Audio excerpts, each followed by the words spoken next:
Breaking Brown family, what's going on? I'm about to bring somebody onto the call right now, and I want to just frame the conversation, but I want to have the interview, and I'm not going to keep a lot of her time. Those of you who have been watching this show should understand where this person is coming from, and I want to thank you all who have been with me this week to have this conversation. So I'm going to go on, not to waste any time, but unmute this conversation because we got to have a conversation. We're going to have a few conversations tonight. That's why the board is white. But I'm going to go ahead and take care of this right now. What's going on, my sister? Hey, baby. How you doing, sis? I'm doing real good, sis. How you holding up, Monique? Huh? How you holding up? Baby, I'm holding up wonderfully. Look, I'm a little off on my time. I was like, oh, my goodness, am I calling on the wrong time, the right time? I'm in Oklahoma rehearsing for this play. I know. I know for everybody who doesn't know, she came in, Monique came in here. She's been doing about 10 hours of rehearsing for this play, and she came in here to have this conversation. So we're going to have this conversation. I'm not going to keep up too much of your time, Monique. I'm really not. I'm not going to take up too much of your time. Baby. But I understand that we have to have a really quick conversation because some things have happened since the last time we had a conversation. And for everybody who's looking at the screen right now, Monique came with some receipts. And there's no better way for me to say it than that. Monique came with some receipts about after she had been judged very harshly by a lot of people on social media and a lot of our people in terms of that Netflix I don't know what you would call it, an offer or whatever. And Salon picked it. Yes, and Salon picked it up and said this was worse than you thought. This offer was worse than you thought, and basically said that this should not have been something that you picked up. And what I want to ask you, Monique, is the truth is a very funny thing, and the truth is. And this is something you've said before. The truth isn't negative. The truth is what it is, right? And I want to ask you, in terms of how you had been judged before anybody knew anything, before how you had been judged as being a troublemaker, how you had been judged. I want to really, first of all, just get your thoughts on that, and have the apologies been flowing into you?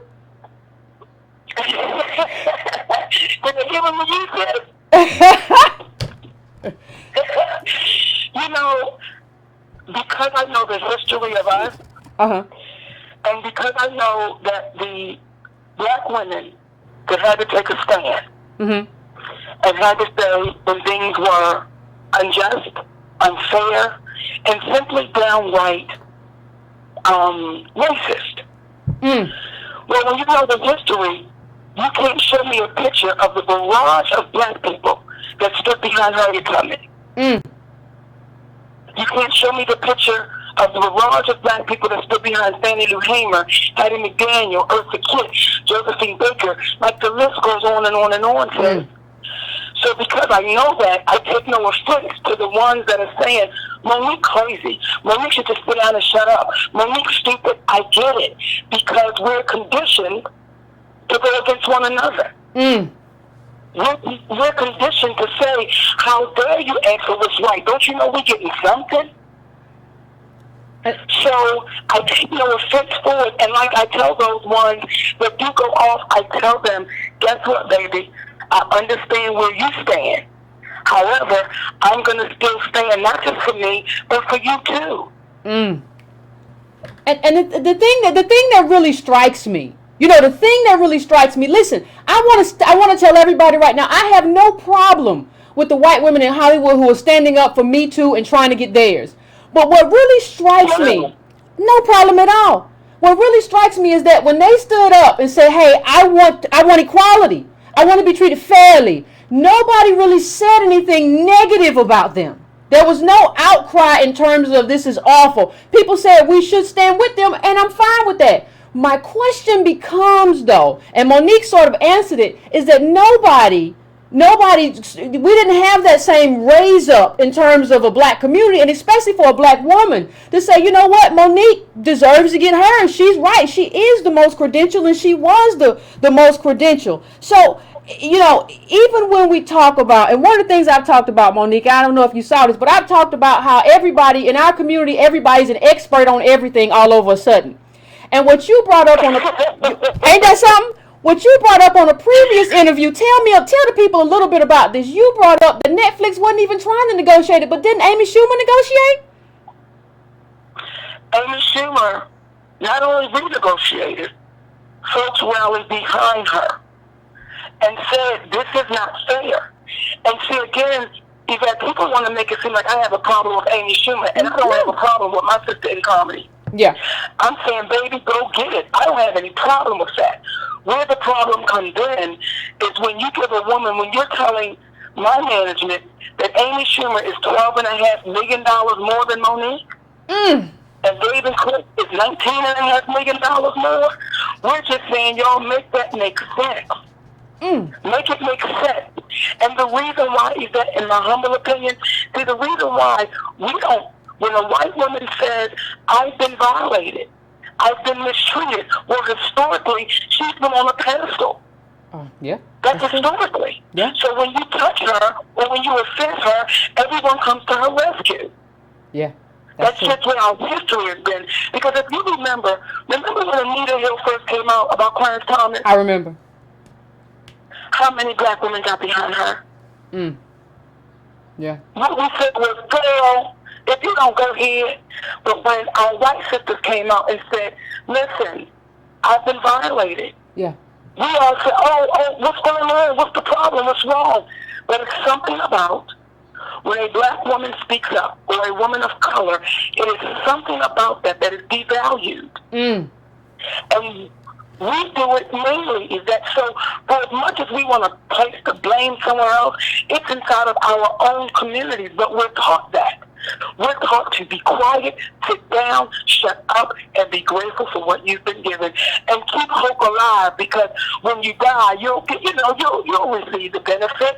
You'll go to heaven and you'll meet Jesus.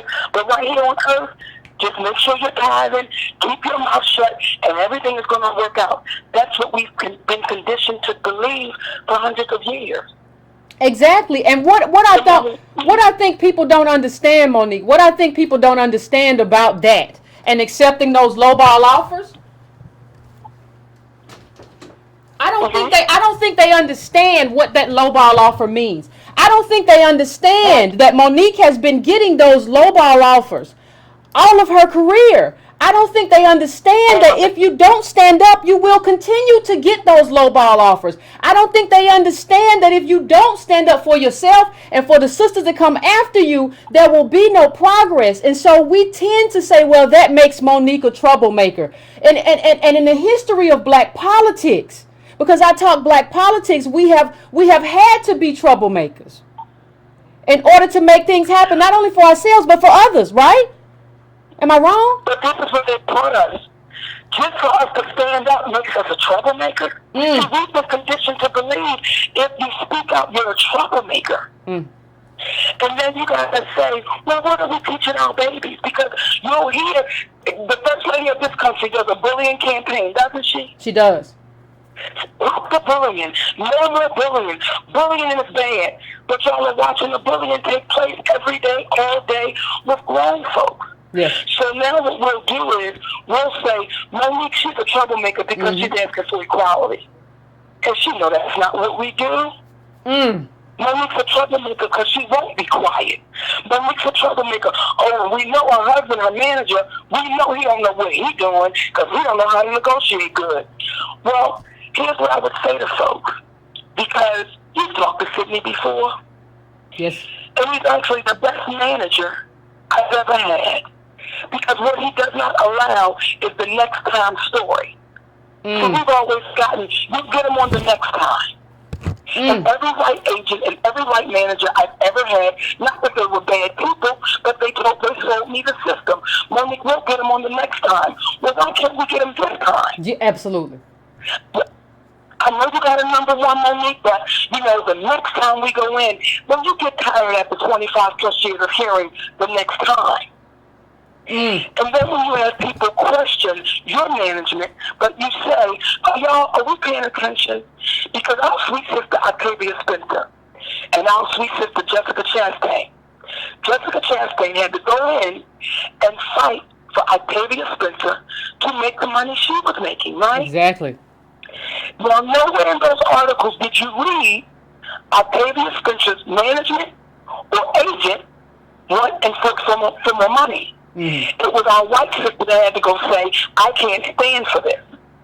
So I understand why people look at my husband and say, what is he doing? Because what he does not allow is, you got to make it make sense. And if you can't make it make sense, that's when they say, oh, Monique's husband is difficult and he don't know what he's doing. Yeah. No, Monique's husband is difficult because we can't make it make sense to him. And let me just, I came across a very disturbing, in terms of our conversation, Monique, I came across a very disturbing article in the Washington Post, and I'm not asking you to comment on any of that. It was alleging that Halle Berry's ex-manager had been involved in something. What I'm saying is that your husband is a black man. And what your husband allows is for you not to come or have to go through these sorts of gatekeepers who may or may not be good people. They could be great people and they could be not so good people. And so what kind of stands out for me is how the black community says we want to empower black women. We want to empower black men. We want to see them in this role. But then when it came to your husband, we acted like, oh, he must be incompetent because he's standing up for a woman who has been doing this for 30 years and has been lowballed for 30 years. I mean, is it always the certain thing that we say we want one thing in terms of black people and black men empowered and for us to be families and for us to love each other, but when it comes down to it, is that what we really want? Well, the proof is in the pudding. See, we can be really good at speaking it, but the problem comes in with doing it. And when it comes to my husband standing by my side, I'm so unapologetic and I'm so unwavering. However, I understand it because again, Yvette, when you put up Harriet Tubman, tell me the man that stood by. When you put up Fannie Lou, what man was standing by her? When you pull up Rosa Parks and we saw her story, we saw her husband say, if you don't cut that out, listen, I'm not fooling with you because you're going to mess around and mess it up for us. Yes. Remember that scene? Yeah, absolutely. See, when you pull up, and I'll bring it to modern day, there's a woman named Oprah Winfrey. Ooh. With a 25-year boyfriend. And when our sister had that fight with the farmers, where they said they were going to sue her because she told people not to eat beef. Now, she didn't tell nobody not to eat beef. She just said, I'm not eating no beef. Yeah. But remember the day she walked out that courtroom and she had her hands up in victory? Absolutely. Her hands were holding her attorney's hand, not a man's hand. Uh-oh. So I get it. When y'all see this girl named Monique, and it's like, who the hell does she think she is? Who she thinks she is. So I can't be offended by it. I just understand what our minds have been conditioned to believe. We've let them tell us, you've got to get that white agent. Because you know the black ones don't know what they're doing. Really? Well, when did the white agent get his training? From the mailroom? Mm-hmm. Absolutely. What management school do you go to? What agency school do you go to? There's none that you go to. It's just somebody saying, we're now going to put you in this position. So again, Sydney, my husband, our attorney, Ricky Anderson, Anderson and Smith, they've been the best team I've ever had, Yvette. And they're two amazing and beautiful black men, and I wouldn't trade them for the world. Well, I want to thank you, for, and I know that this has to be, when I look at it, I know this has to be, like I always say, the truth, and I said this in the intro, the truth is a funny thing. And so, it's funny how, when I look at the black community, and I'm gonna try to end on this, it's almost as if, Monique, and let me just, and I talk about this a lot, it's almost as if we have forgotten that we're black.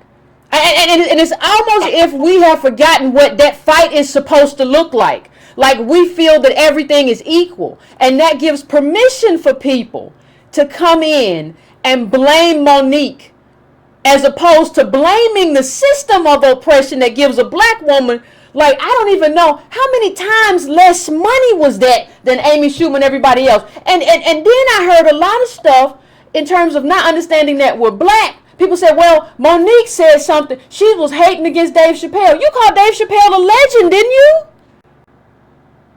You know, right. Not only did I say he was a legend, I said Dave deserved every dime he got. Absolutely. And again, we hear what we want to hear. Chris Rock deserved every dime he got. Mm-hmm. Amy Schumer, if her people negotiated that, she deserved what she got. Yeah. Because that's what they were able to negotiate. So when people say, Monique got a problem, like when they did an interview with Chris Rock's brother, Tony Rock, Mm-hmm. it's like maybe, as Sidney said, he said, maybe each of you was attacking his brother. And I'm like, Daddy, if they listened to it, I wasn't attacking anybody. I was just telling the truth. But before we'll really deal with it, we'll go off when this thing up. Well, and it was funny is that because when the guy asked Tony, he said, well, is Monique a legend? And you know what he said? Well, she's done some great things. Well, what makes a legend? Yeah. And I say that humbly. So, again, when you have us beating us up, like you have this reporter out there named John Murray, Mm-hmm. who's a gossip columnist. Mm-hmm. And I've really tried to understand it. But when you intentionally put out a lie, intentionally, well, now, brother, I got to show you but let me show you the contract. Now, I haven't heard back from John Murray. John Murray also received an email from William Packer, who is a big producer in Hollywood. And somebody would say, why would a big producer give a gossip columnist an email that was shared between Will and my husband, who was my manager? But what he did was he only read the email that Will Packer sent. Okay. He didn't read all the other emails. So what I had to do is that was to post all the other emails. And I also had to post the explosion that took place on the set of Almost Christmas. Okay. See, if you go to my Instagram page at The Real Mo Worldwide, you'll see the footage because we had to film it. Because my husband said, you know what, Mama, I got a funny feeling. This is going to come out with this cat. So we had to film that explosion. And had we been in those trailers, Yvette, you wouldn't be talking to me right now.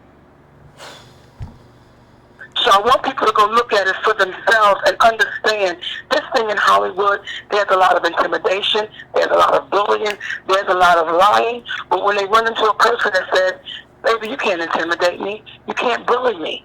And if you tell a lie, we can prove that you're wrong. Now what direction are we supposed to go in? Thank you. I'm going to let you all. I'm going to let you go ahead, Monique. You have anything? I want to say one thing while you were talking. Something just occurred to me in terms of everything that you were saying, but I mean that's a powerful what you just told me.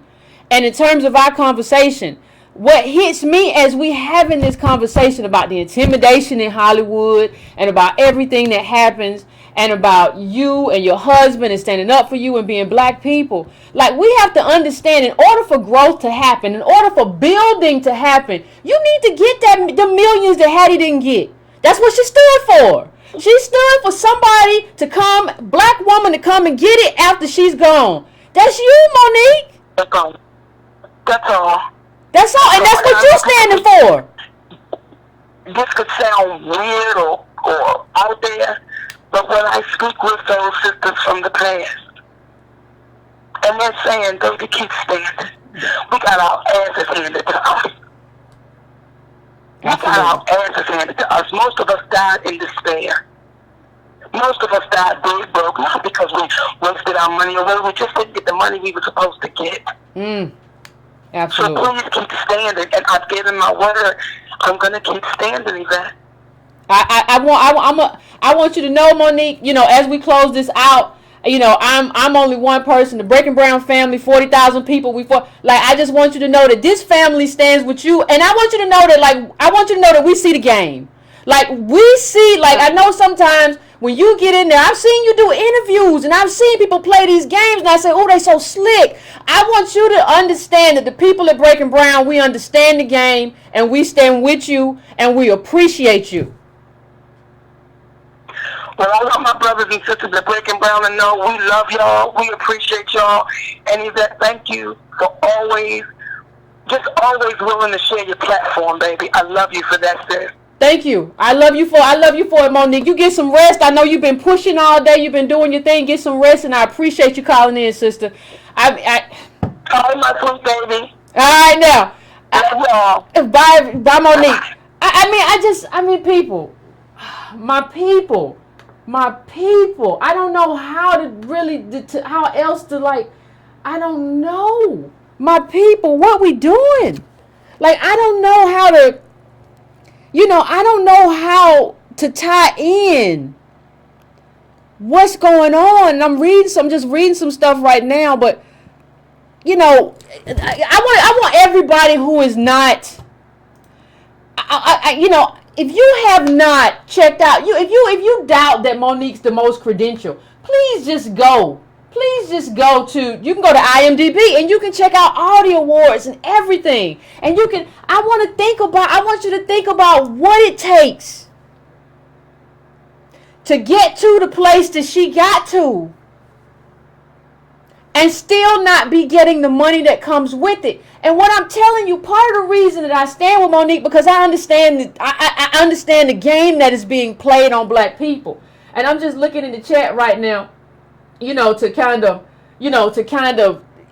get an assessment of where everybody is right now.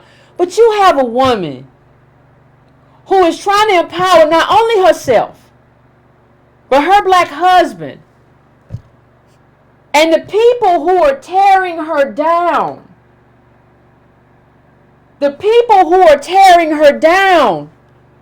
first are other black people. Let me tell you something. It actually broke my heart when I heard Monique on that radio show and black people calling in, well, you just should have negotiated better. I don't know. What you think she been, wait a minute, hold on. Do you think you know better than her, who's been in this for decades, been selling out for everything from Queens of Comedy to Precious, and you don't understand. I have talked about everything in between that's in that resume. And what Monique said brings it home. She said, I need you, my husband who's my manager, and then they need this to make sense. And if you can't make sense, but see the thing is, you black woman, it's not making sense. It's not gonna make sense. So we don't want it to make sense. It don't gotta make sense for you. Who are you to say it's gotta make sense? And I think what we have to do, we have kind of forgotten. We talked about Reese Taylor a while back. We've had discussions on this show about black women. We've had discussions on this show about what it means to be black. We've had discussion, and I don't want to just have a discussion. About, because it's one thing to see Monique as an individual. It's another thing to see Monique as a member of a class, right? And one of the things, like you all know, there's been a lot going on since last week, and my Wednesday show, and everybody know what happened. And I think coming outside of that, we have gotten into a space where we don't really regard debate. We don't really regard what we have to do and what we need to do and what it means to be African American in this country. And what it really means is to be shut out. Right? You had who? You had only Chappelle and Chris Rock get that money. Right? And you see Monique saying nothing bad about these men, but just saying that I want you to make my offer make sense. Called both these men a legend, said they both deserve to get what they got, but said, I want you to make my deal make sense because this little deal I got don't make no sense. And because she said that, We created this whole lie factory on the internet. It was a lie factory. Because even before I saw Monique's interview, I already knew it was a lie. And so I went to the interview and I said, I knew it was a lie. I knew she didn't hate on Chappelle. I knew she didn't hate on Chris Rock. I knew that. I knew it was a lie. But see, the thing is, we say we understand. We say over and over again that we understand how white supremacy works, but we really don't. We really don't. You see, even Monique is a black woman. You saw Terry Crews and he got grabbed and he stood. You see all kind of stuff. Let me put up something real quick because I need everybody to understand some things. And I need them to not understand. I need them to understand the point that we're at. I need them to understand the point that we're at as African American people.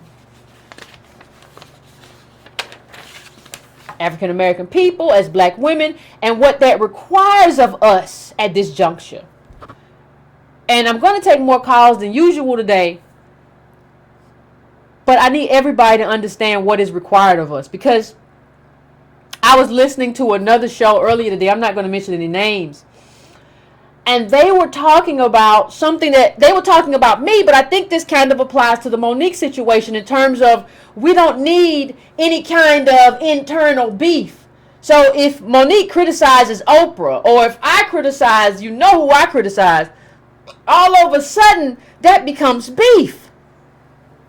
We don't need beef in the black community. We don't need any drama in the black community. We should all just stick together.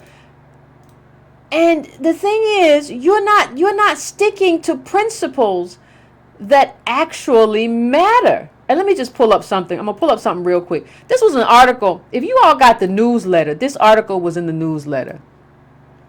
And I'm going to put this article up, and we're going to talk about it just in the way that it deals with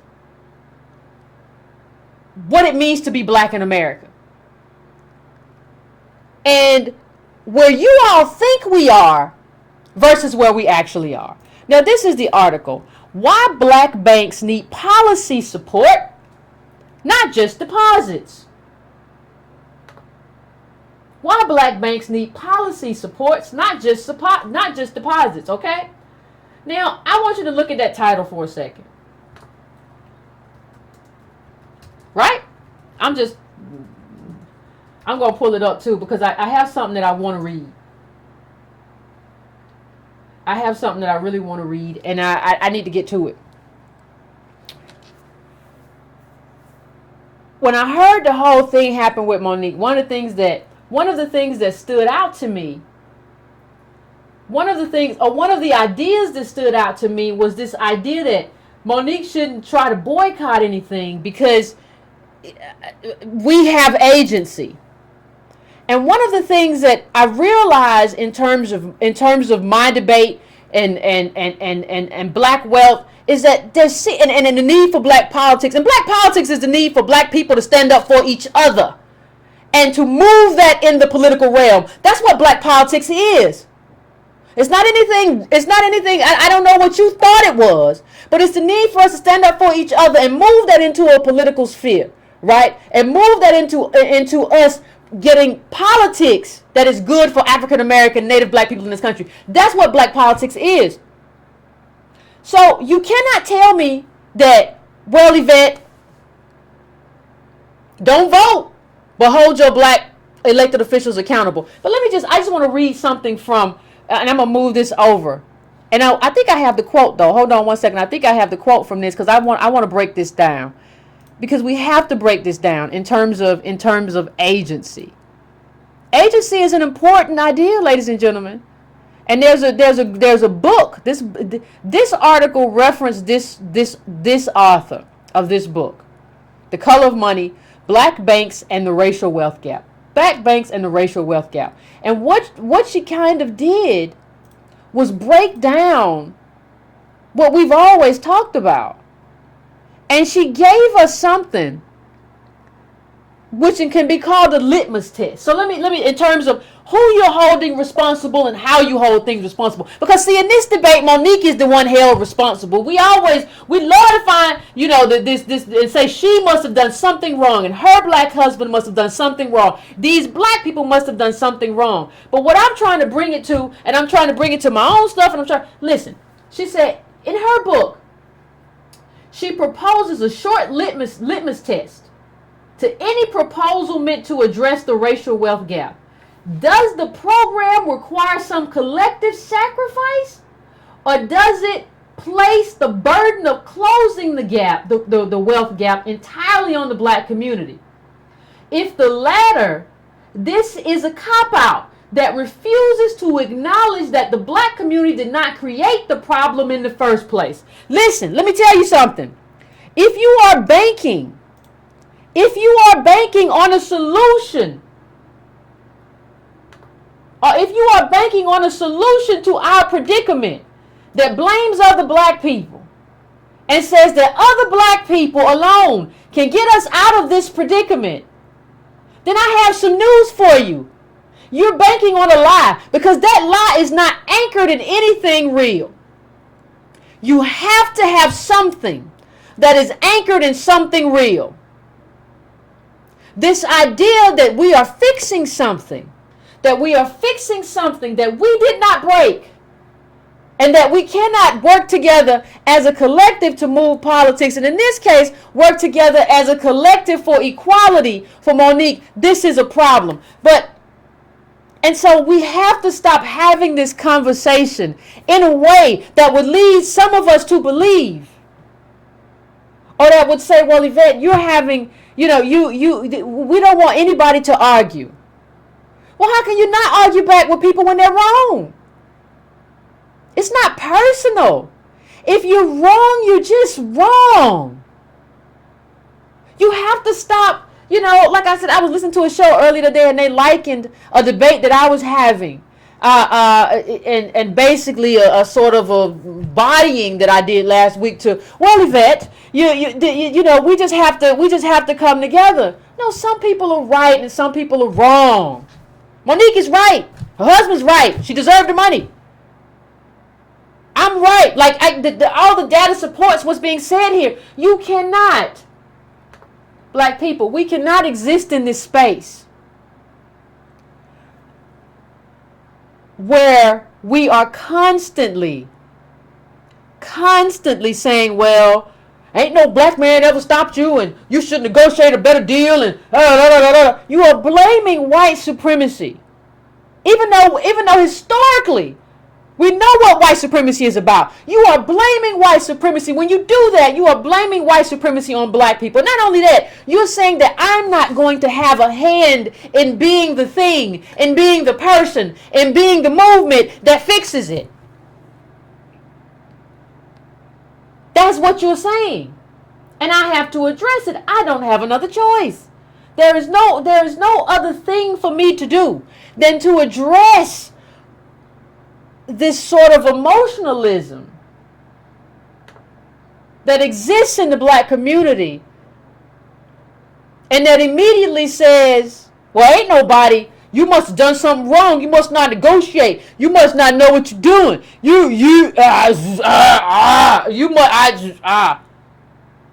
that's not support. That's not politics.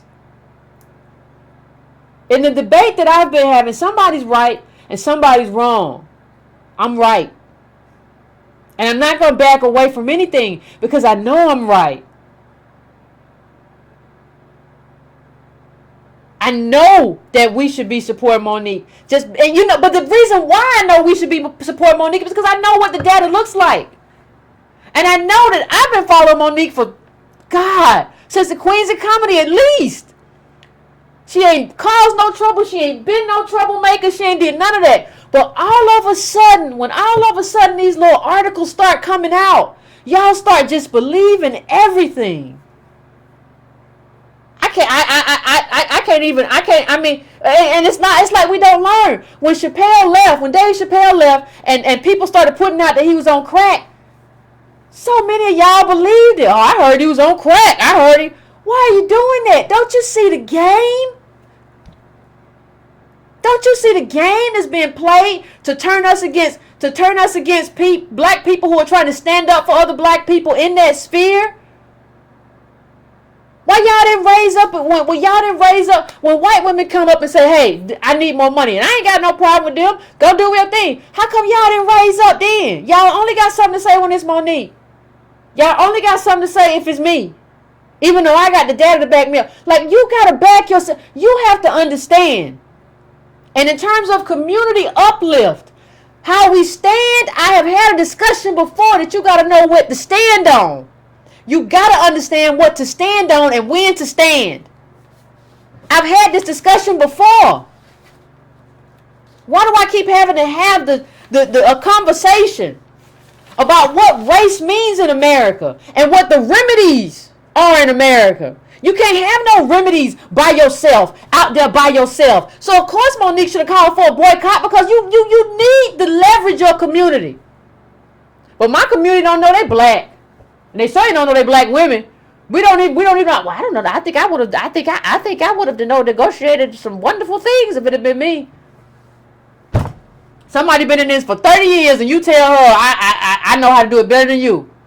From the Starbucks line. Or from whatever you do. Whatever you do in your life. You sell real estate, but I negotiated a nice house. What are you doing? And all of this is just so that you can say that she's wrong. All of this. And so here's the thing. When I look at that litmus test that I just put up, that litmus test is very important. Because that litmus test goes to who is supposed to bear the responsibility. And I'm just going to make a turn. I'm going to make a shift right now. I'm going to take a shift. I'm going to take a quick right turn.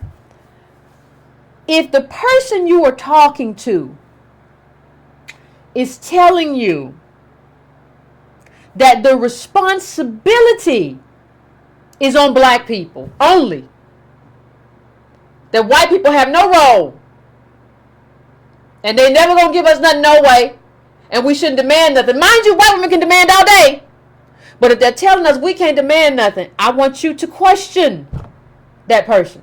I want you to question what they know. I want you to be honest about what they don't know. Because I have another clip that I think is really, really, really, really important, because nobody wants to talk about it, and that's fine. I understand how we are in a lot of senses. I understand how we relate to other people. You know, there's a lot. Let me just say this. In terms of how we as black people are navigating the world, navigating black wealth, navigating black politics, navigating who we support, navigating who we don't support, there's a lot of myth making going on. And so let me get back to this book, because I have another quote from the author in the article that I posted a moment ago. And let me just put the article up so those of you who may have just got here, you all can take a look at it and pull it up, or whatever the case may be. I don't, do whatever you got to do. If I can find it, Lord. Okay. Now I'm gonna pull this over here, but because I have to read something. I have to read something else from this. It says, "I want to attack this myth." Let me just make it bigger for y'all, because we got to talk about myth making.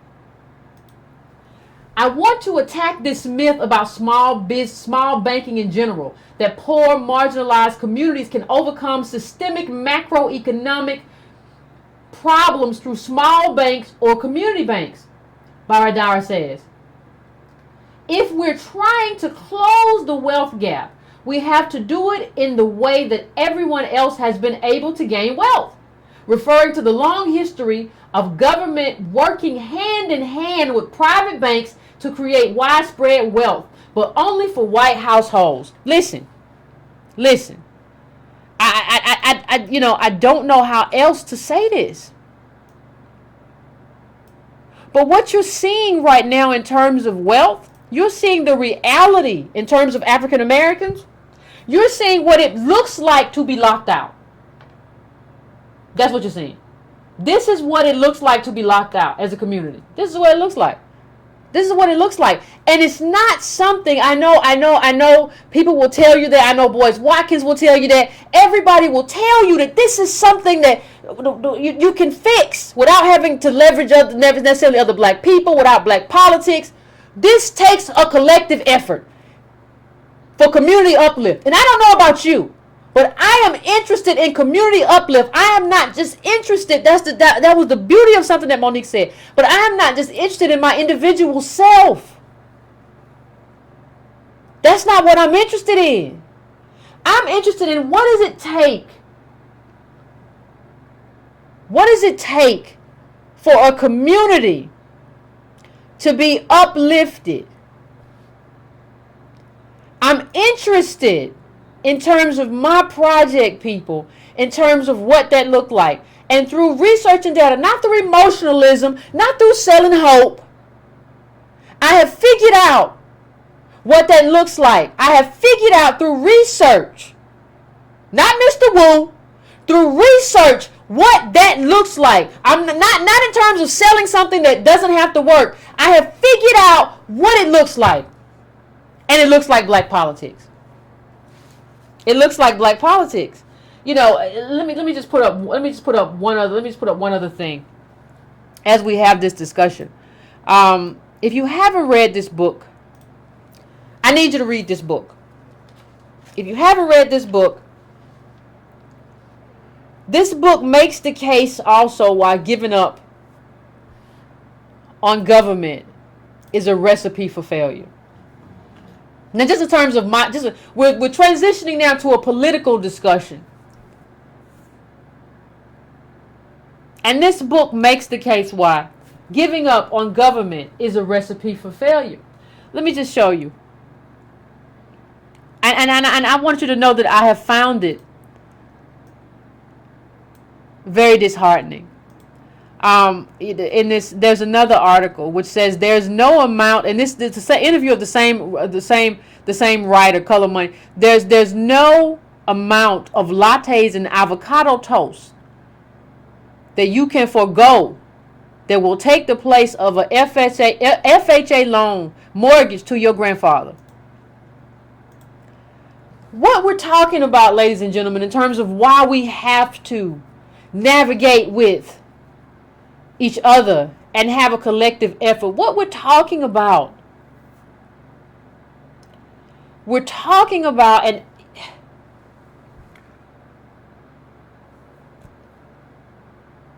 we're really talking about not only black politics, but we're talking about, Antonio Moore, friend of the show, he calls in a lot, and I hope he calls in today, but he talks about the rise of legacy. We're at the height of income inequality. And I don't normally do this on the show, but I'm going to, I don't have a choice because we don't know what it means to be black no more. So I got to read from the book. I want to read a section. And I want you all just to stay with me just a little while. I'm not asking for, if you got ADHD so bad like somebody else we know that you can't focus on this for just a little while, and I don't know what to tell you. We finished if you can't do that. But just listen to this. Just listen to this. If you have the book, you've had enough time to grab it and read along. If you don't have a book, Color of Law, I need you to pick it up. She says, at the end of World War II, Stanford University in Palo Alto, south of San Francisco, recruited Wallace Stegner to teach creative writing. Stanford's offer followed the publication in 1943 of Stegner's widely acclaimed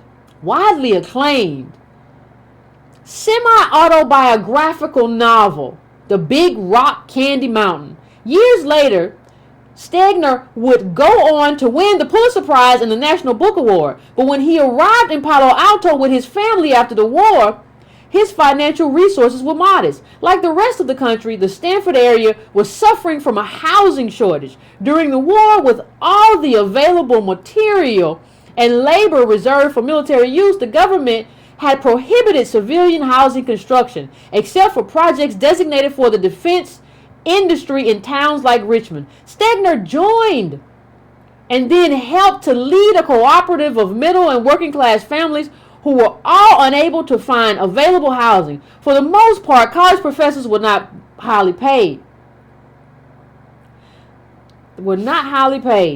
The co-op included others of similar economic status: public school teachers, city employees, carpenters, and nurses.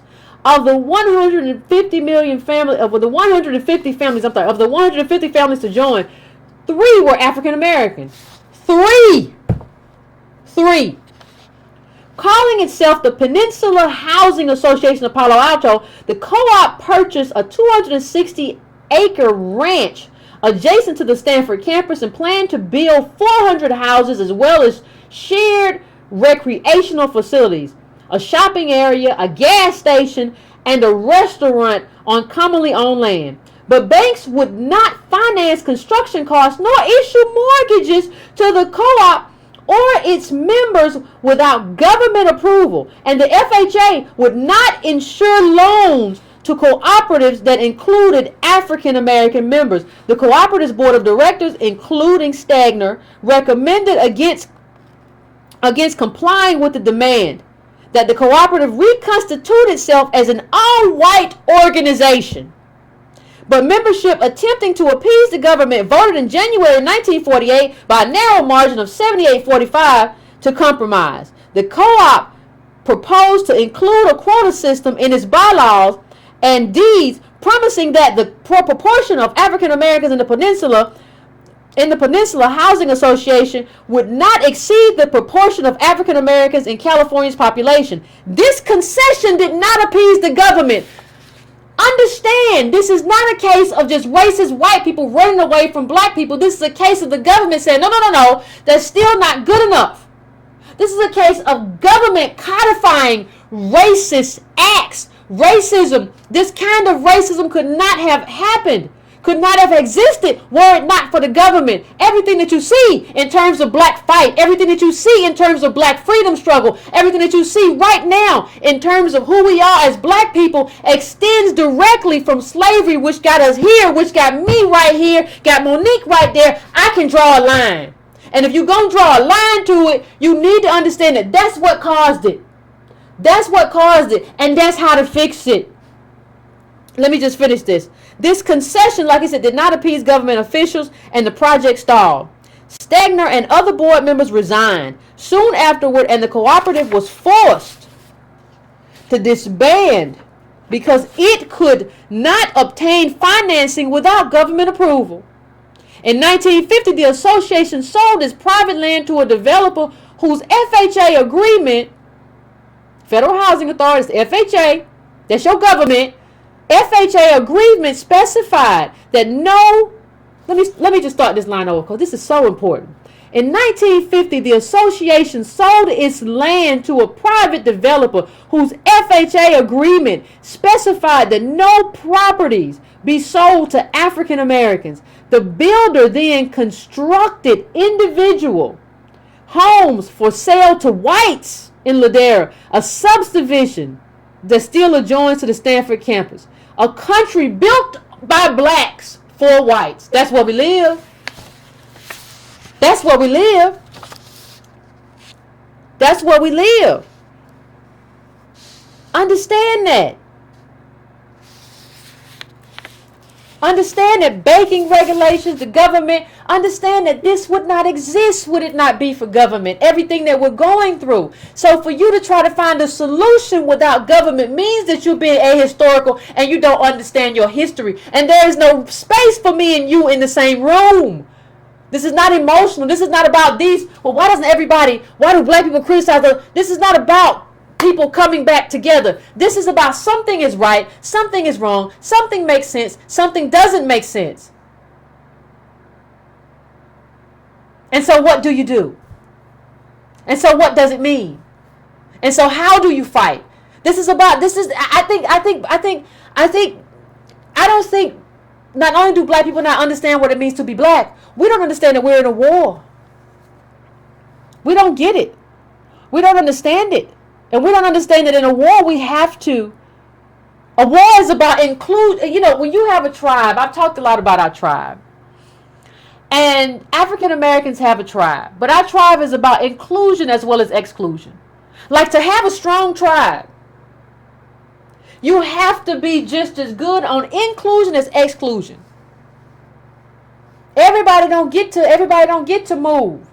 But when you see somebody who is like a Monique, who has been doing something, been nothing but good people who are trying to empower not only herself, but black women who come after her and her black husband, you have to say, that's who I stand with. If you cannot make that basic assessment, if you are in finance and you cannot look at numbers and look at data to make an assessment of where we go from here, if you are selling hope as opposed to selling a real fight of supporting our people in black politics, I really don't know what you're doing. I really don't understand it. And I've kind of gone off script.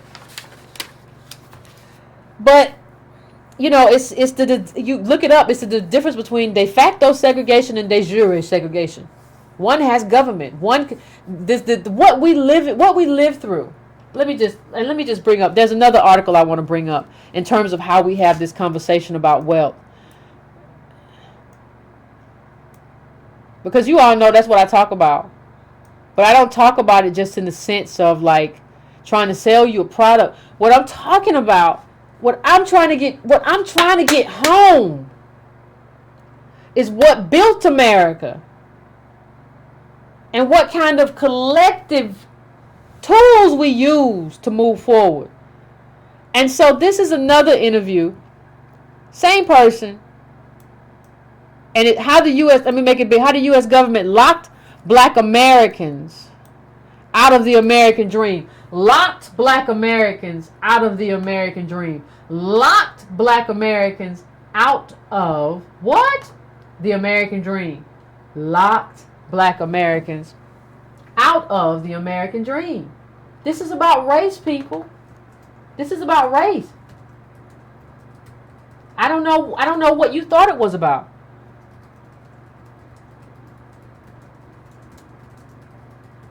And I don't even believe that I'm still here, like, having this conversation. And when you look at this article, I'm giving you all time because I know some of you like to watch on your laptop or you want to pull it up. Now, when you go to the first, it says, let's start at the beginning. What is the genesis of the racial wealth gap? What is the genesis of the racial wealth gap? And the author of The Color of Money doesn't say that the genesis is anything but this. What have I told you 1,000 times on this show? I'm just asking. What have I told you 1,000 times on this show? I have told you it all starts with slavery. And that's what she said. She said it all starts with slavery. When we fought over slavery and as an institution it dissolved, we never confronted the justifications around it. Those things lingered. And so did this desire, this need, especially in the South, to use blacks as labor and not capital. Black bodies were capital. You don't get to create wealth and you don't get to go back in time and change history and just buy a book today and say, I'm going to make it. This is built into what it means to be black, and that's why collective power, that's why collective movements are so important. Hold on. Black bodies were capital, but blacks themselves could not control capital. They had to labor. That lingered well after slavery. In order to create wealth, you need capital. And if you are capital, and if you're only subscribed to labor based on... Hold, let me put this back up because I want everybody to see this if I can.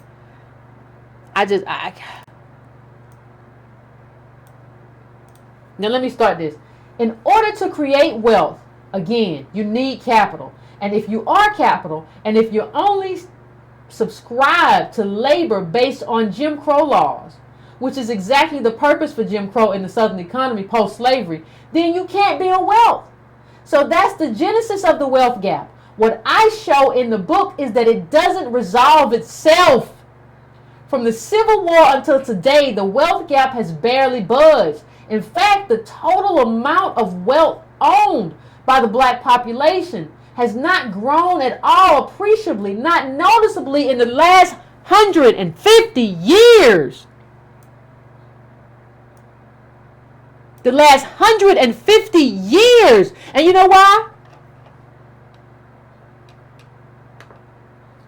We have not noticed this. We have not even noticed that we're doing everything wrong in terms of our politics, in terms of our support, in terms of how we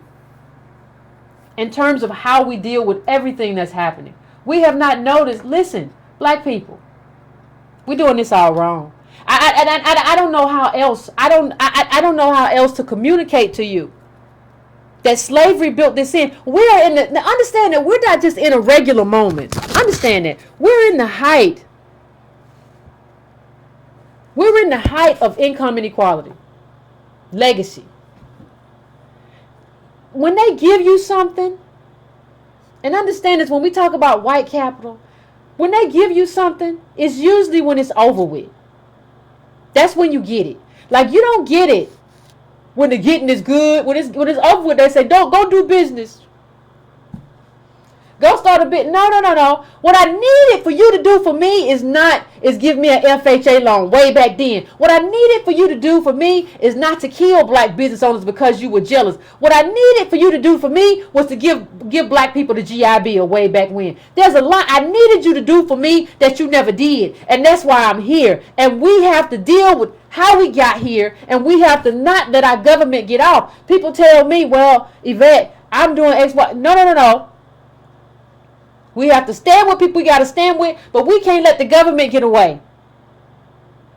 There is no solution here in terms of community uplift, in terms of an intervention that benefits the majority of black people that does not include government. Now, we should stand with everybody we can stand with in terms of equality, and we should stop standing against black people who are trying to help other black people and people to come after them. We should stop assuming the worst, but we got to do what we got to do with government too.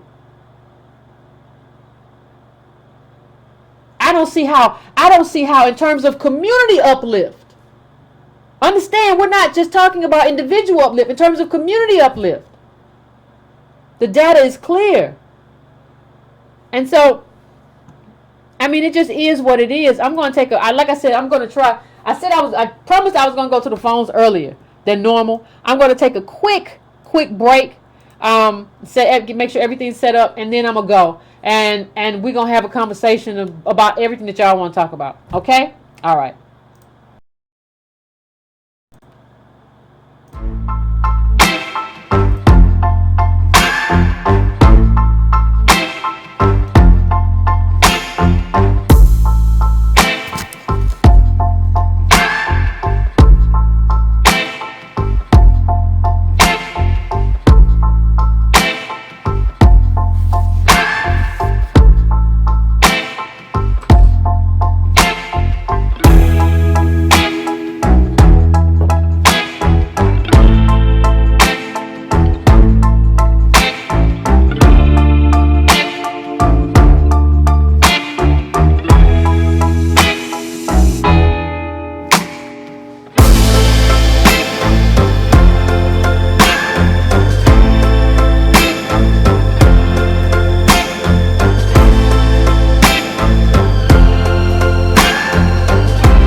Well, let me turn this down because I have an echo. I have an echo. I don't like the echo. I think you all should probably already know who this is that I'm bringing on the line right now. Um, but if you don't, here you go. What's going on? Hey, what up, y'all? What up, y'all?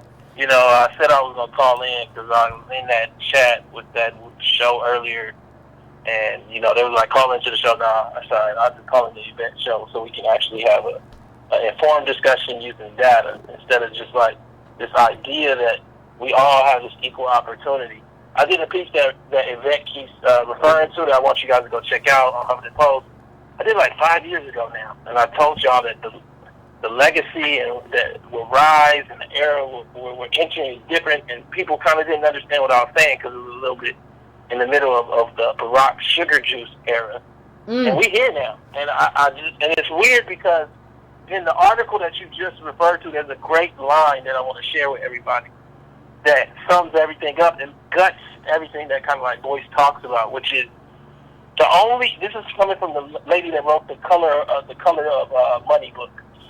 The only area in our whole country and economy and history where it's been pure capitalism is the black sector.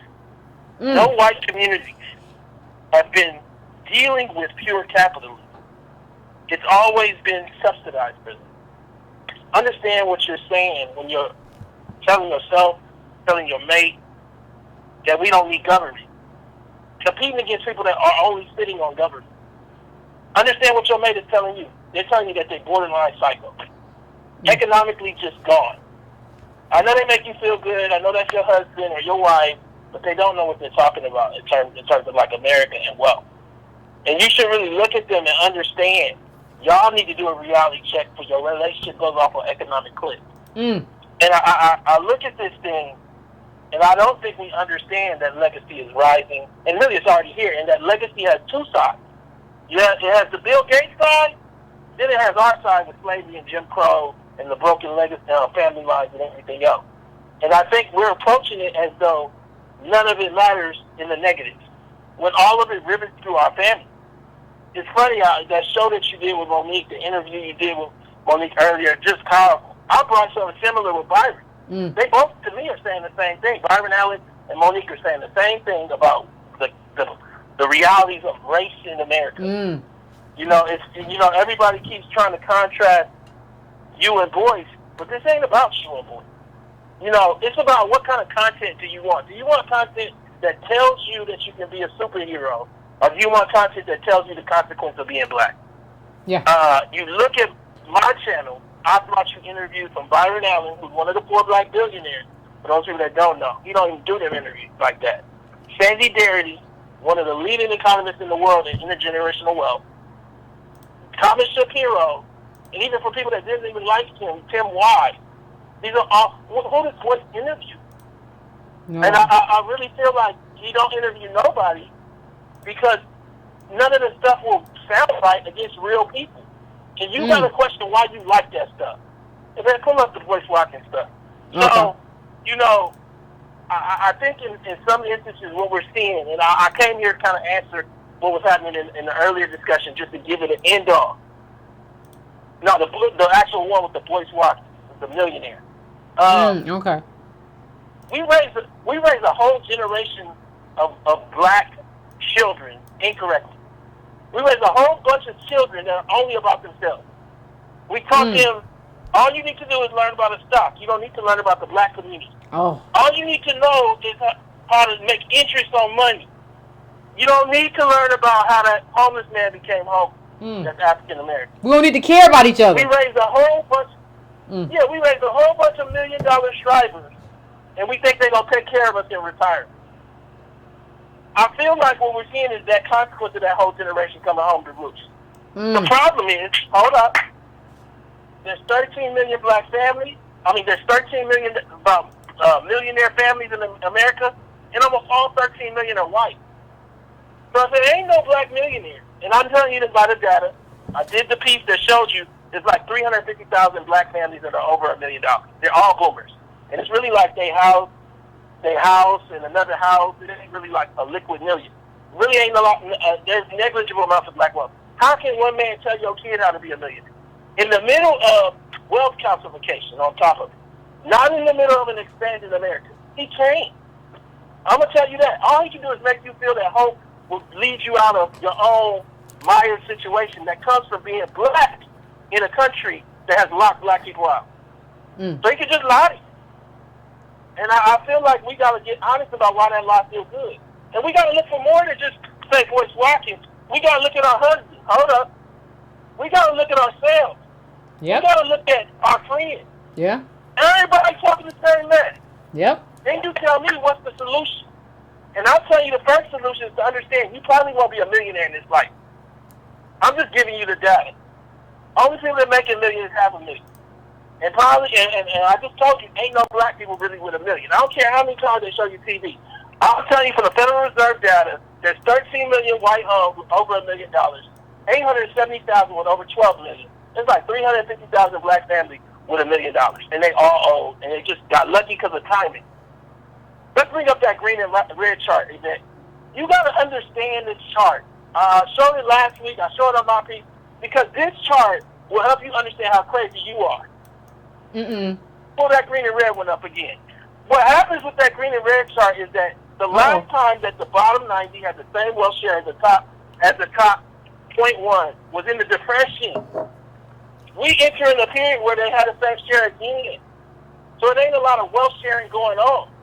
But your whole mindset is that you're going to teach your kid who's going to, I don't know what y'all be talking about like legacy and life insurance policy.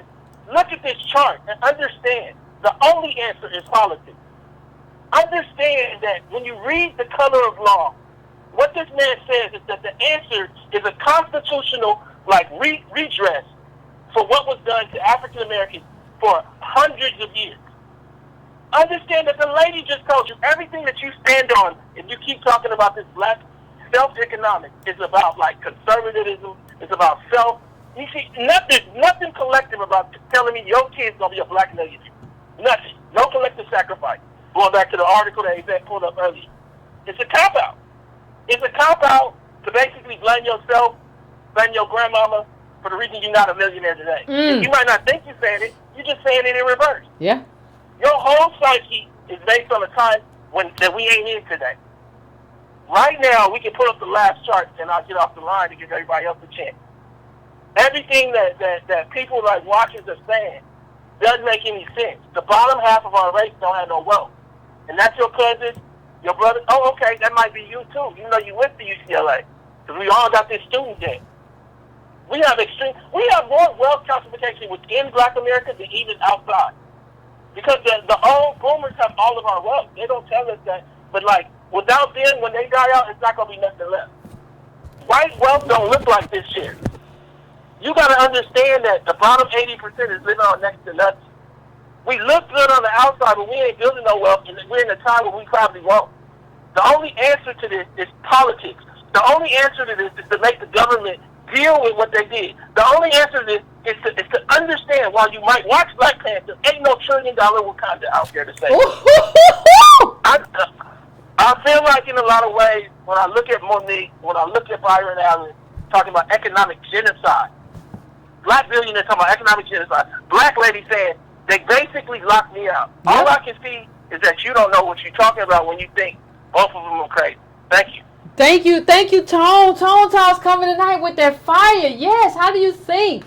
How do you think, black people, that everybody is telling you that, like, we out here, we've been working hard, we've been doing this for 20, 30 years. Like, I know the ideologies might differ, Byron Allen, Monique, all of that. But they've been doing, they two people, opposite ends of the polls probably in terms of ideology. I know Byron Allen's a Republican. But they've been doing this.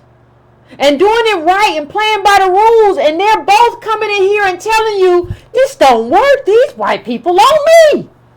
They won't play fair. This is something that both Byron Allen and Monique have told you. The question that I have for you is, when do you believe them and say that, like, listen, we got to rally with these people because these white people ain't playing games. Y'all got so caught up that Byron Allen had a white wife. That y'all just couldn't see nothing else. Well, I don't know, Yvette. He has a. And for the record, I don't. People just attack you personally with all sorts of stuff that just ain't true. Well, I Yvette, she has and then she lives in the basement. And if you don't shut up. But listen, the thing that we have to understand is that regardless of their ideologies, Byron and Monique are saying the same thing. I have been doing this, doing it right, doing it well, and these people ain't paying me. Now Monique is saying it as a black woman. And that and this Me Too stuff, y'all stood against Monique. Y'all didn't have no problem with all the white women. Y'all said y'all was doing Me Too hashtags until Monique did something. You said, well, she should have done it differently, more quietly. She should have been quiet in her condemnation of the white people. When has that ever worked?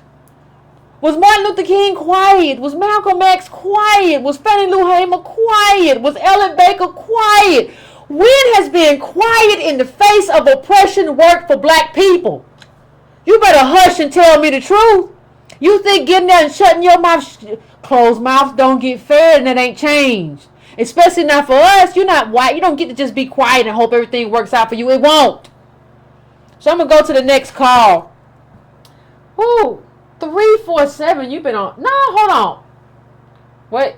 I don't even know. Who are you? 404, I'm coming to you because it looks like you've been here a while. 404, what's your name? Where you calling from? This is... Hello, Yvette, can you hear me? I can hear you just fine. Hi, this is Nikki from Atlanta. Hey, Nikki. I know that you talk about black politics, Ms. Cardinal, but I just want to let you know, as someone that's been listening to you for a while, you've actually helped me learn a lot spiritually, because each week you offer like a healthy dose of realism, and I just find it very inspiring. Thank you.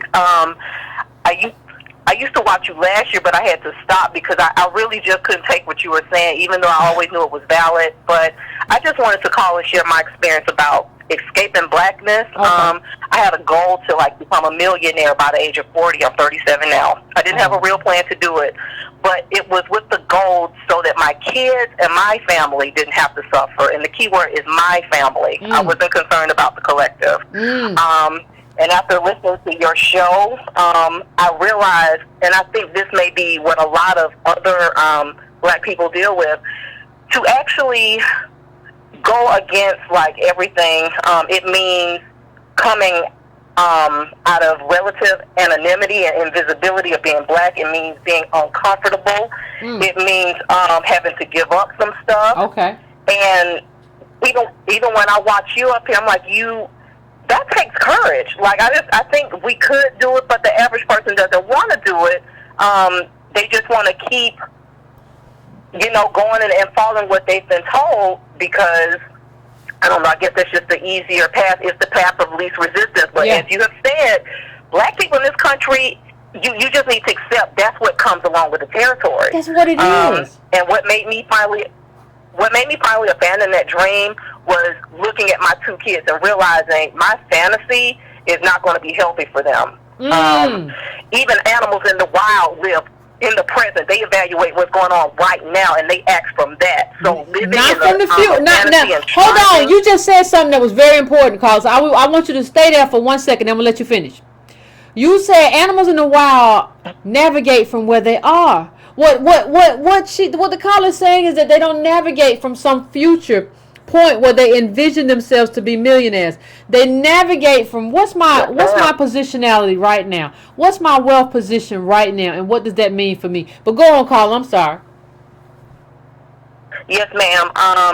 So when I look at my kids, even though like I said, I previously had these dreams of making money so I could take them out of the situation. When I look at them and think about the life I want them to have in the future, that includes them maybe marrying some black men. And those black boys that are going to grow up to be black men in the future, being affected by what's going on right now, I realize we are all connected.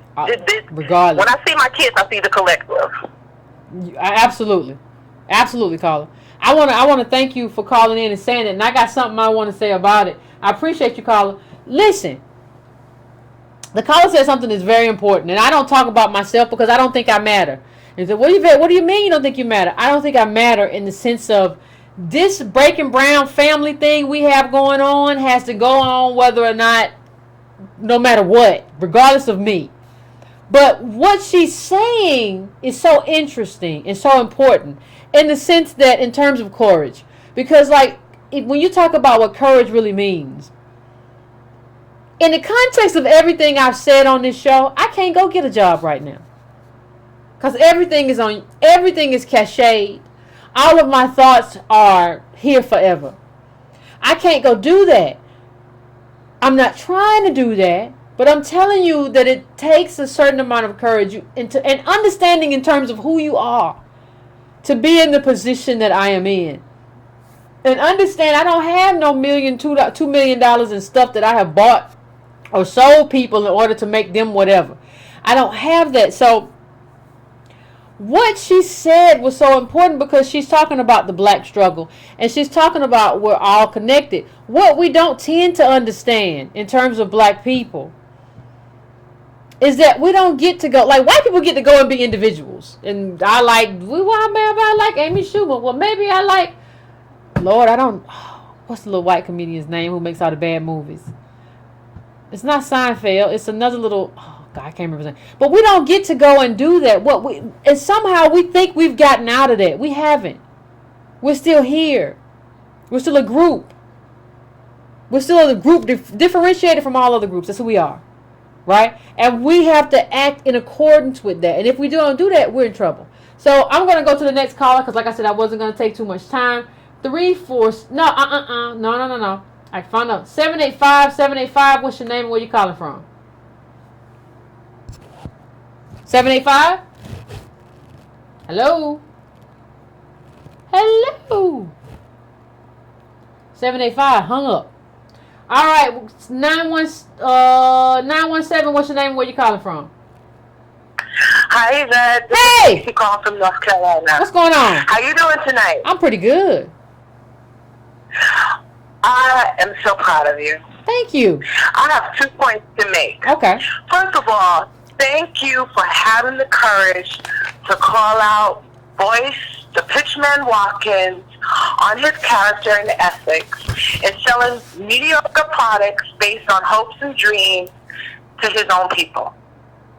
Okay, I just want to thank you so much for that because I've been feeling that for a long time. And I think the only reason why the conversation started to get grimy is because his character was called out. Because, listen, he had you working for him and couldn't pay you a living wage. And I'll say today he is a millionaire. So why couldn't he cut you a check and make you whole? That's number one. And that would have put a lot of that to rest. It wouldn't have had to get grimy if he would have just one simple thing as that. Okay? But he didn't do that. Okay, fine. Okay. So let's talk about Monique. Okay. Now, to me, Monique is a case of the do-for-selfers. You can't do for self to deal with systematic inequality and racism. Now, she got dogged out because of her negotiation skills and that she thought she was too big for her britches because, she's an Oscar winner and she wanted a certain amount of money. But if you look at the deal that Netflix was proposing to her, they wanted to own this woman and her material for 2 years. So I guess she does have good negotiation skills. She realized she recognized a bad contract when she saw it, or recognized a bad deal when she saw it. Exactly. So now all those people that was dogging her can shut the entire hell up. Because I'll tell you what, when you go to your boss and you want to raise or you want to get a salary that is appropriate to your skill and you're not getting it because the white man, the Asian man, and the Mexican is making more than you, who's going to help you when you're in this do-for-self attitude? Oh, nobody but yourself. Not me. Not Yvette D. Cornell. Not Yvette Cornell ain't going to help you. You better get it how you live, baby. Exactly. I love you, girl, and you just keep going forward. Love you. Thank you. I want to read. She brought up this Salon article about Monique, and I want to read from it because it really details what Monique was talking about. It really details it. So if you all don't mind, I'm going to take a break and I'm going to detail it for you. It says for a year. Now this is the contract that Salon broke down in terms of Monique. For a year following the special's premiere, the terms would have barred Monique from taping or negotiating another special with a third party. They basically saying they owned Monique for a while, okay? Now hold on. As well, Netflix would have retained rights of first negotiation once those 12 months were up, and she would only be able to tape a special with another company if Netflix passed. Essentially, this was not a contract for one show. Rather, Netflix would have owned her broadcast rights for up to 2 years or more. 2 years for like $500,000 or whatever it was. Come on, man.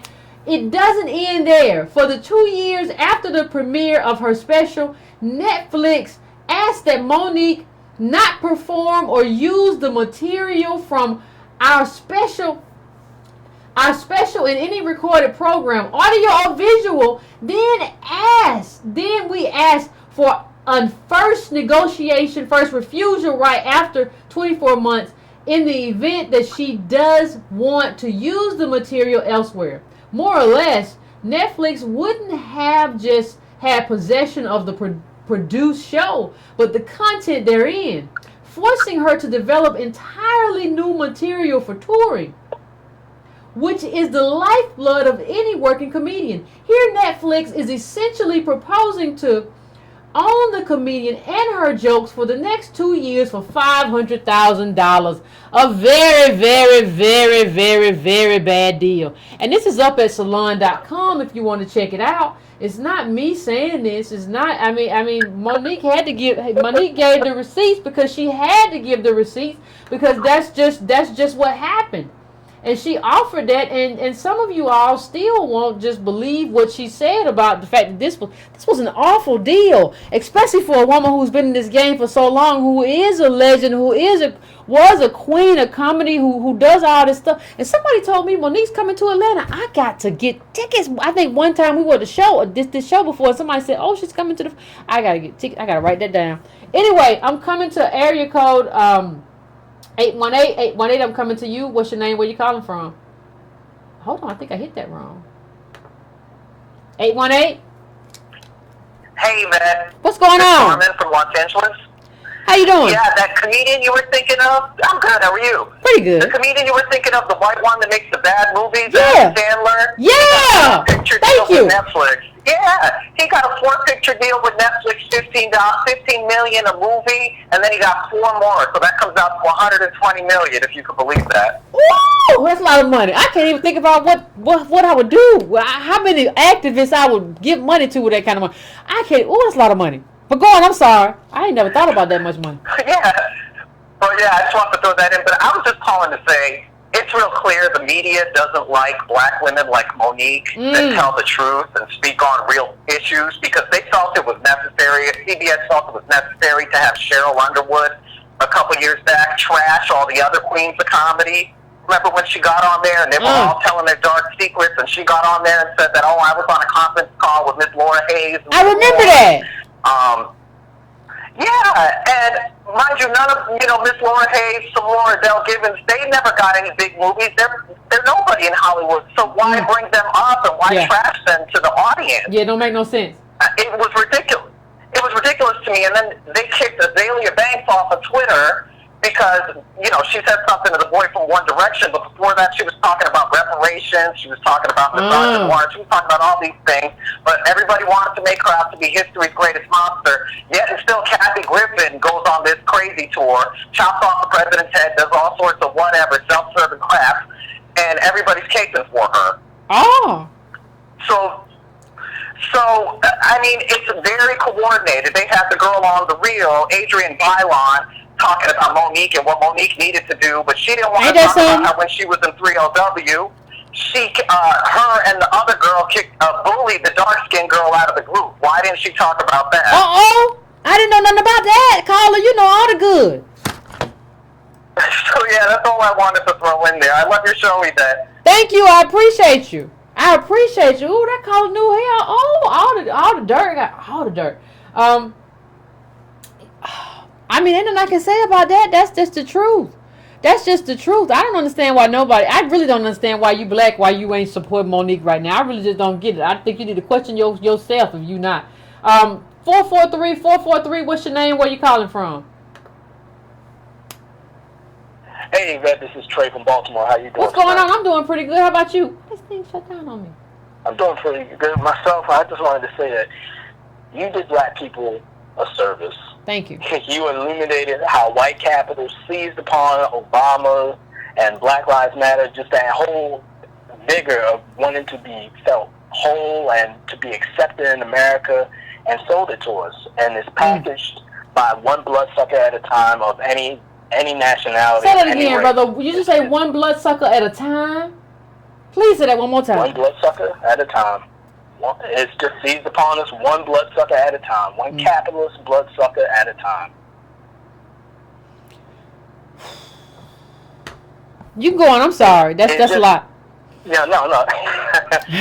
Now, it just confirms, like, what I said, like, I think last week, is just, we're suffering post-traumatic slave syndrome. It's just, they wanted us, think about this. These black people, black families, think about this. They wanted her to sell her intellectual property for $500K pre-tax.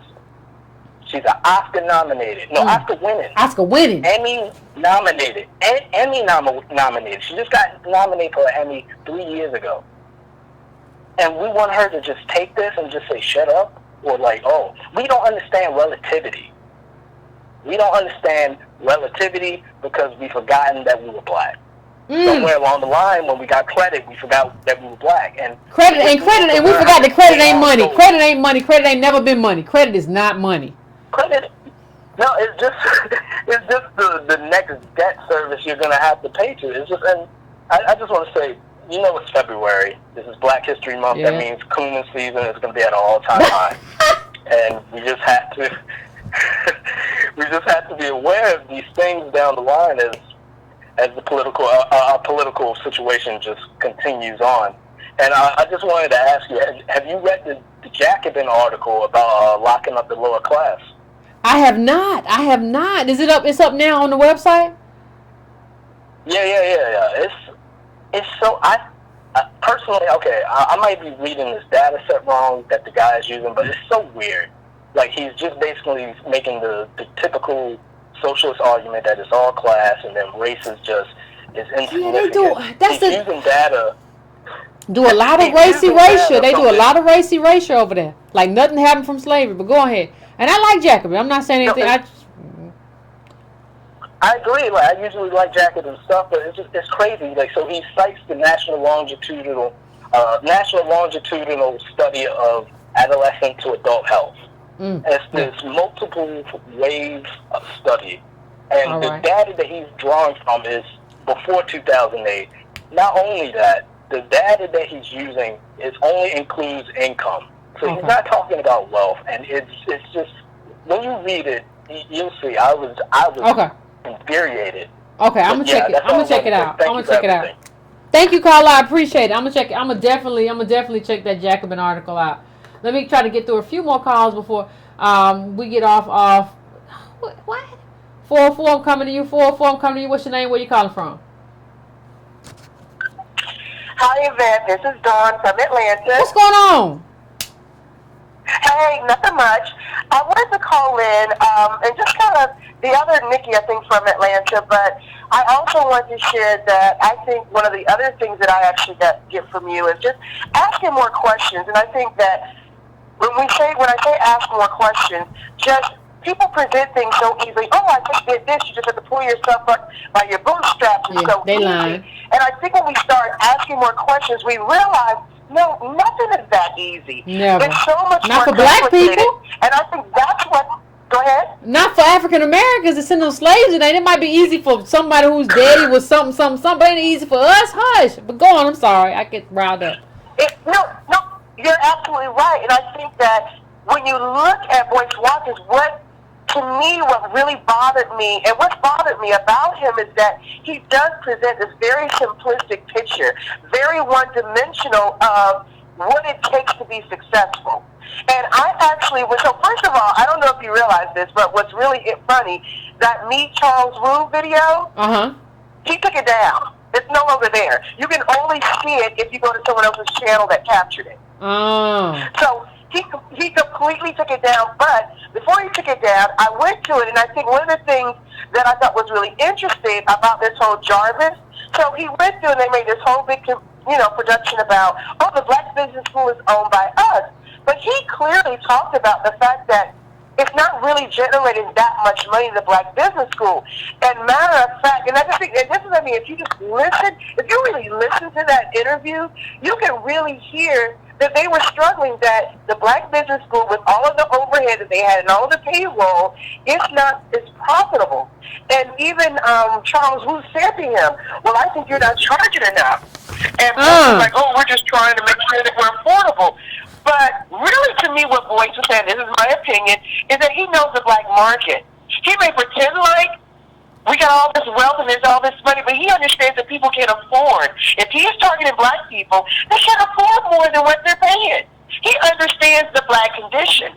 And then the other thing, Charles Wu, what Charles Wu said that I thought was really interesting.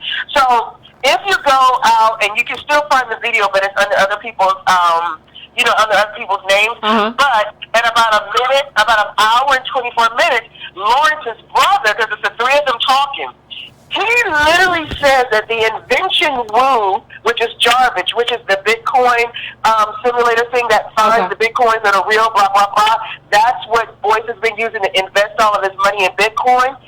That is 100% owned by Wu. He's the one who developed the material, and he teaches those classes. So the reason why we kept saying, well, why would this man come out against this man? Like, why is he being so soft? It says y'all don't still understand he's a good guy. But when you listen, the invention and what's really making money at that Black Business School, that's licensed from Wu, it's all of his stuff. It's 100% owned. He's basically, it's almost like Tupperware. Like he's like a franchisee. He just basically gets the licensing. And what's interesting, Wu said Black Business School is one of the people that we license to. I wonder who else is using this technology. Now, they have a partnership, Jarvis Co. When I say I listen to this, I really said, okay, let me hear what he's saying. So Jarvis Co. is actually co-owned by Mark Moss, Charles Wu, and Lawrence and Boyce. So they own that, but that is just a marketing arm where they're going to try to take Jarvis, the technology owned by just Wu and Mark Moss, out to the masses. Let me tell you what Lawrence said. Like, if y'all go back and listen to it, at like 1 hour 24, he said that the invention by Wu will give them, him and Boyce, the capital base to build 100 financial empowerment centers over the next 10 years, plus build some new neighborhoods. So they can't fire Wu. Like, I was amazed that they admitted. I'm telling you, that's why they took that video down. They realized that what they were really saying to the public was, we're actually hedging all of our bets on this technology by this Asian guy, because that is where our capital is going to be able to come to fulfill all of our dreams. He literally said that is what they're banking on. That venture with Wu being successful. That's why they can't fire him. So technically, Wu does own them. Carla, and understand.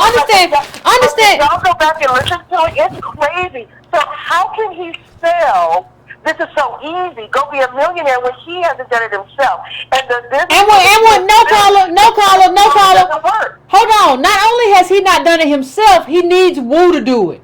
Like, not only has he not done it himself, you need this other guy who comes in with this technology that he's selling to black people to do it. And understand one thing. Yeah. There was a video where a boy said, I took Wu to my house, my mom and them house. Yeah. I worked with boys for like 4 or 5 years. I never saw his mama house. But you brought this outsider into the fold. See, listen, you have to decide within yourself, Black America, the kind of person that will lead this new charge. Is it somebody who's really temperamental, who kind of attacked me personally? Not I attacked his business and his business interests and what they were doing in terms of taking advantage of black anxiety to make money and enrich themselves. That's what I attacked. He went on a full rampage for 2 days as a temperamental little child, a man child, attacking me personally. You have to understand. You have to ask yourself: is this the person that I want to be leading any kind of charge? Are they fit for this job? But you have to ask yourself too. Like, you look at it, and they are beholden. This is not black empowerment. You have to look for remember the Color of Money quote where it says, look for collective sacrifice. If there is no collective sacrifice, you're selling me a cop-out and you're selling me a lie. If you're telling me, well, you just do 1, 2, and 3, you're like the person who comes on TV at 4 o'clock in the morning and tells me I can still flip houses and make a bunch of money in 2018. You're trying to sell me a lie to take advantage of the very real anxiety that exists in the black community that extends all the way from slavery. And it's not up to me to tell you, black people, who you should follow. But I'm just telling you the truth. I can't tell you what to do or how to do it. I'm just telling you that now's not a time for a kumbaya time. Some of y'all are trying to talk to me about Yvette. Everybody need to get back. No, now is not a time for kumbaya. Now it's a time for you to choose. That's why, I almost called into that show earlier, but I was like, I see where this is headed. This is headed to some kumbaya stuff where if you mad at me, I ain't mad at nobody. I don't have those kinds of emotions. I don't get as emotional as you do, bruh. I don't. It's not about that for me. For me, it's about what is best for the collective. And if the collective demands that I body you to get to move to something that's real and something that's positive and something that's beneficial, that's what I do. It's not personal. You understand? But let me let you finish up, Carl. I'm sorry.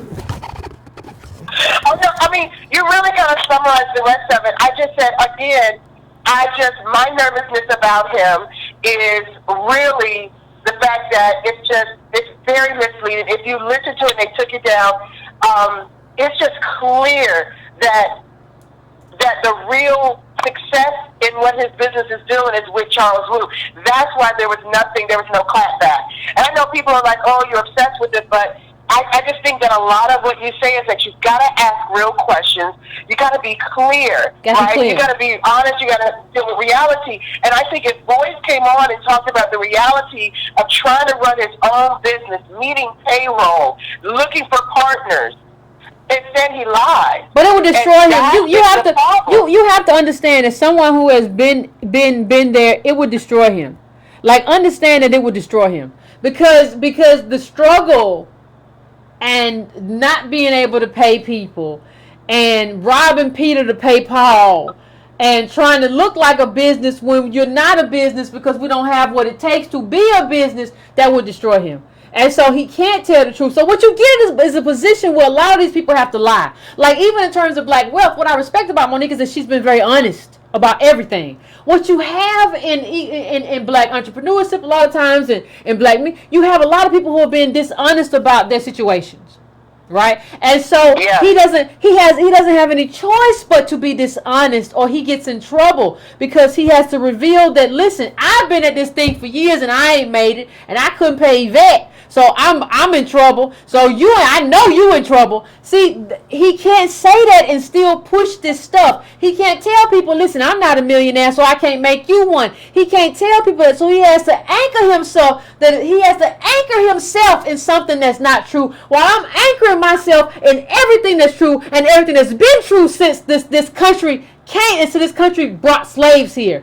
I'm real. You're not real. It's not about fraud in terms of just this fraud. It's about the fact of, black people, you got to choose. You can't keep coming on here telling me there's space for everybody. No, there's not. There's space for real and there's space for bull.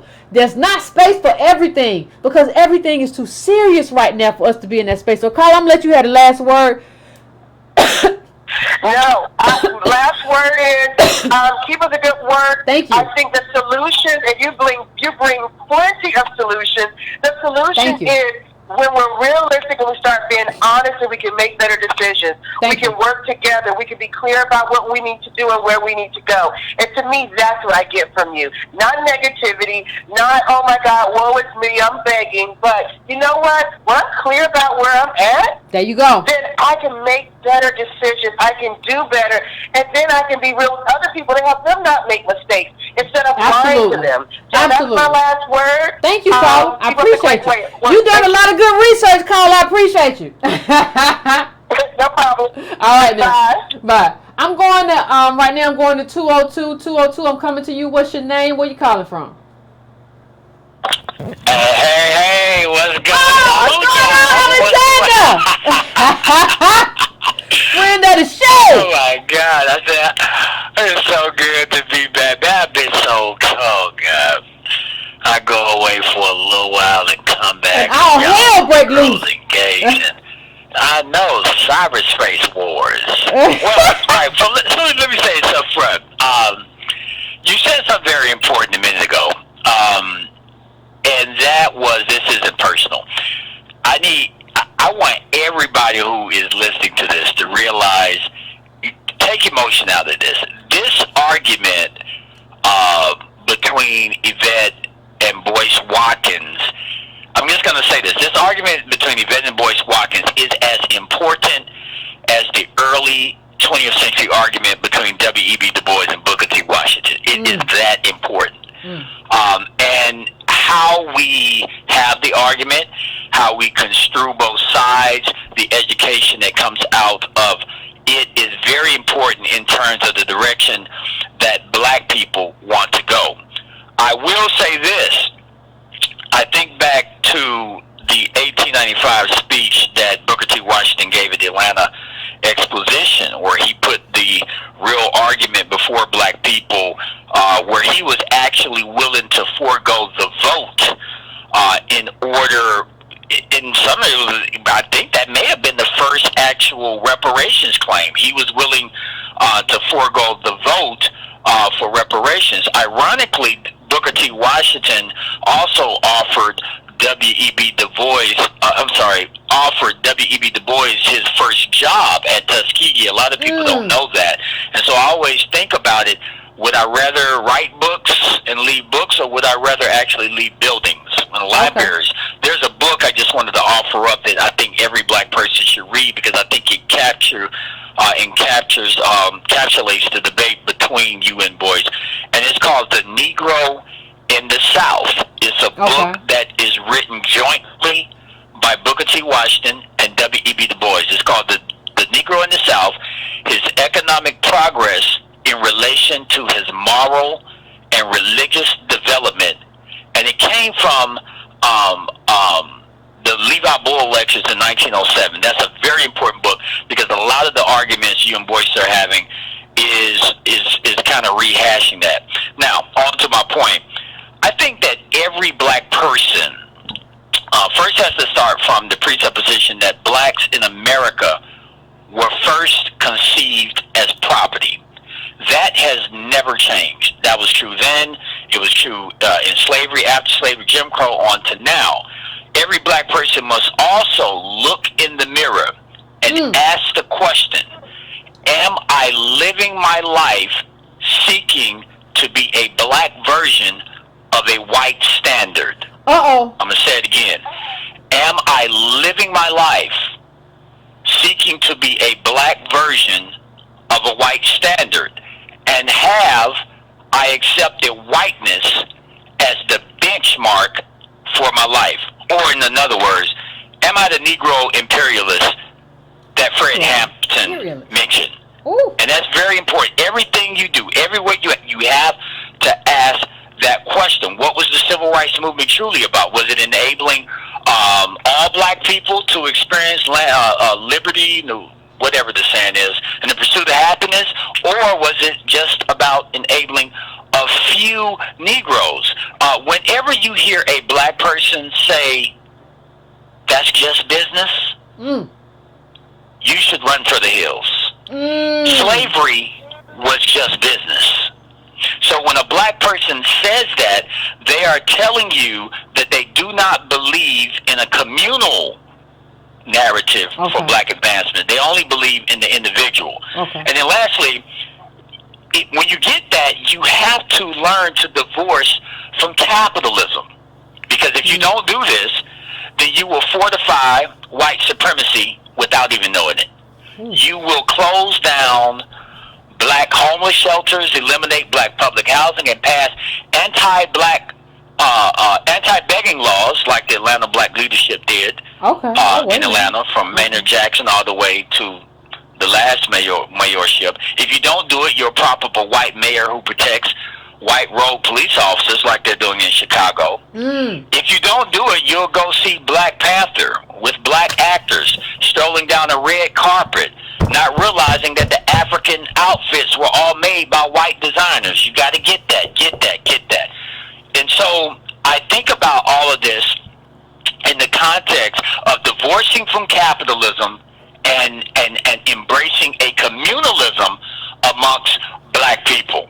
And contrary to that Super Bowl commercial, if we are to get there to the promised land, we will not be able to do that with a Dodge truck. Thank you, ladies and gentlemen. I will talk to you next time. Oh, thank you, Alexander. As always, Alexander takes us to school every time he calls in, and I thank him because I think school is some of what we need here. I appreciate you calling in. Let me just clear something up. I saw something just a second ago. Somebody, in terms of Boyce, saying he gave you thousands of dollars. This is what happens when you don't understand business. And what happens with Boyce is that he talks and says he teaches, but he doesn't understand business. You underpaid me. What you paid me was basically minimum wage. I have never, when I started, I was working for free. Then I was getting $800 a month. And at the end, I just want to clear this up, I was getting at the end of my relationship with Boyce, I was getting $1,200 a month. So that is not a living wage. Understand that. That's, understand that's $300 a week. You cannot pay me for full-time work and then brag about it later on as if you gifted me something. Somebody said, he paid you $60,000. Well, that maybe over like 5 years, that's possibly true. But see, this is what happens when you get into this state, because you don't have, and the thing is, I'm not blaming you for what you paid, because I worked because I thought we were building black media. Because that's what you told me, but then you switched it. When the algorithm changed and black media wasn't really paying, then you changed. So I don't really, I'm not necessarily getting into that. But we have to understand what, and that's black capitalism, right? Like that variation of black capitalism, where screw Yvette and screw whatever agreement we had. I'm finna go over here and make this money with Mr. Wu and do what I got to do, because that's how capitalism works. But you have to, as black people, have a collective that goes beyond that towards a mission and towards taking care of each other. And that's what did not happen. And it's not an emotional thing. I'm not upset. I'm just saying that this cannot be the way forward for black people, because it does not work. I have no emotional feeling towards any of this, towards him or any of this. I have no, I don't know whether it's because I'm a woman that people say, well, Yvette, I don't know what that is, but that's not what it is. It's about, I understand that black people, we have, as African Americans, Native black, we don't have a lot of time. We got to get this right. And we got to start getting this right now. And I've given that, somebody said, well, Yvette, are you telling everybody to listen to you as opposed to listen? I'm telling you to listen. I'm telling you to listen to the books that we have disseminated from the time that I did it with Army to now. We disseminated a lot of books. I'm telling you to listen to that and see how you come out of this thing. And I'm telling you, you don't have all day to do it. You got to get on it. You got to start supporting black people who are in this sphere doing their thing. I'm going to take one more call. God, I didn't realize how late it got so quick. I'm going to take one more call. 623, what's your name? Where you calling from?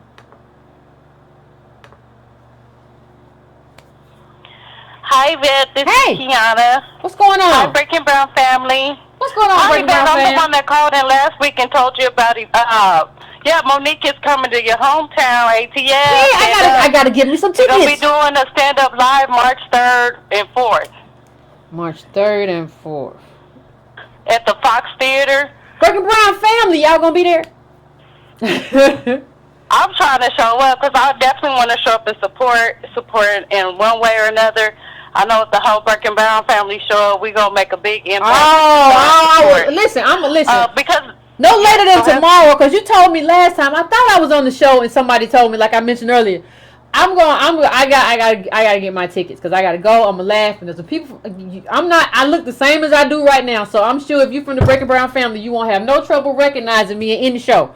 So I think we should do that to have us a ball. But go on, I'm sorry. Right, absolutely. Yeah, I was the one that called in last week to tell you about that. I would love to show up and see the whole Breaker family support Monique. We all need to, because listen, Monique is standing up for us as black people, as black women, but like you said, more importantly, she's standing up for what's right. How many of us in our daily jobs, at our white jobs, we experience racism and we experience, the discrimination of being a woman? And it's like she didn't have to really stand up on a platform to where it's like, I'm standing up for black people to get some money in their pockets into politics, because when she said the word boycott, we all should have jumped on board. Because we know when we do those black politics for what we're owed, we collectively make a huge impact. It's a big deal.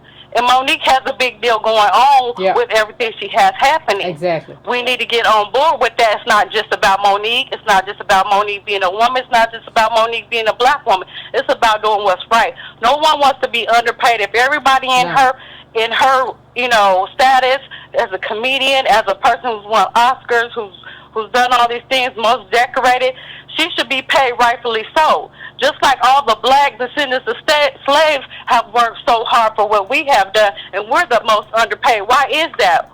Everybody who wants to escape from that, you need to wake up in reality and realize that Monique is taking a stand that you're not, and that you could be also taking a stand with her to make a better change for not just her, but for you on your daily job, because everybody's experiencing. They can't say they not, because we know the truth. We know they are experiencing. You're right, Carla. And I want to say, thank you, Carla. I want to say not only just taking a stand for that. Like Monique has said a bunch of different times, like this is not just for her, right? This is not just for her. This is for the people that come after her, just like what happened with Hattie McDaniel was for her. And so she's supposed to get more, because Hattie and all these other women, when we talk about Ella Baker and Fannie Lou Hamer, they fought for us to have more. And so for you to be like you don't deserve more, I don't think so. I don't think that we don't I don't think we understand. I don't think we understand what we have built. And even myself, I don't understand, because people will say to me stuff like, well, Yvette, in terms of my own personal back and forth with boys, well, Yvette, you actually, boys built you. Like my videos on that YouTube made a lot more than what I was paid. But the problem was I wasn't counting, right? Because I was invested in something that I thought was going to, or had the potential to become something big. And then somebody changed directions midstream. I wasn't paid what I was owed. And I think that's what happens to us, right? We're not paid. Like you get invested in somebody else's dream, and they switch up their dream and they take advantage and they say, well, that's capitalism, baby. That's the way the game works. Don't hate the play. Don't hate the player, hate the game. And it's really like, no, I should hate the game if I lose. And if you're a part of a game where you put me in a position where I lose after talking to me about solidarity, because understand that's what a lot of these black quote unquote business owners do. They talk to you about, oh, we in it together. This is black stuff. We're gonna be doing black stuff together. We're gonna do. And then once you get in it with them, when it's time to pay you your money, then Yvette, I ain't got it this week, but we in it together. But when they owe you something, like when it's time for you to write an article, they come, well, why you ain't on time? This is a business. Hold on. Either it's a solidarity and we're just black people trying to do something together, or it's business. It can't be both. Because if it was business, I would be paid on time. And I was never paid on time. I was rarely paid on time. Right? And I was never paid, and I was paid minimum wage. Howard University grad, I think I'm pretty bright, paid minimum wage. And I stuck with you. And it just is what it is. I stuck with you, got paid minimum wage, and now you out here. And when I come to you, now you say Mr. Wu took you. You took Mr. Wu to your house. Did Mr. Wu take you to his house? See, part of the thing is just like you don't understand when you're getting played, boys. And like when you don't understand when you're getting played, you can't be in a position of leadership. And then you say, I don't want to be a leader. You can't do that. That's not how it works. You can't be a leader on Tuesday and then when I come at you and say, what's this stuff going on? I don't want to be a leader no more. Well, just step aside. There are those of us who are willing to take the fight every day, all day, for however long it takes. You're too easily duped to be in this space. And there's nothing I can do about it. There's nothing I can really say about it. But one of the things as I end this show, ladies and gentlemen, I want to say one thing. And I've said this before, but I feel the need to say it again. Black people, it is time for you to choose. This is not a time to say, well, I agree with you and I agree with him. Or I agree with Monique, but I agree with Netflix. And I agree with Trump, but I agree with blah, blah, blah, blah. I agree. No. This is time for you to be an adult. This is time for you to choose. And I am telling you, as a community that is 14% of the population, you cannot go it alone. That's why Monique's Netflix boycott was so important. You do not go it alone at this point. You go at it as a collective. And what I am telling you, now is the time for you to choose black politics or choose this other weird stuff over here where you pay $4,000 for a cryptocurrency class or $4.99. Think about that when you think about the what I told you about the cost for the middle black family. I am telling you, now is the time to choose. Now is not the time to say, well, how do we get y'all to get back together and start having conversations? We just want to see y'all okay. Now is the time. You're not choosing me or anybody else. You are choosing the way forward in terms of how we're going to do black uplift. That's what you're choosing. And I need you to choose, and I need you to choose right. Now, if you choose that other stuff, I'll come back later and be like, I told you it wasn't going to work. How you doing? But you can choose whatever you want to choose. So it is now black people is a time. I cannot stress it enough. It's a time for choice. And I need you to make the right decision. I need you to make the right decision because your future depends on it, and the future of your children depend on it, and the future of your children's children depend on it. So that's what I'm going to say. I'm going to leave it at that. And if I didn't get to your call, I apologize, but we will try to do that. We will try to do that next time. Thanks, everybody. Breaking Brown family, stay strong. We're going to do our thing. Don't none of this other stuff matter. I appreciate you.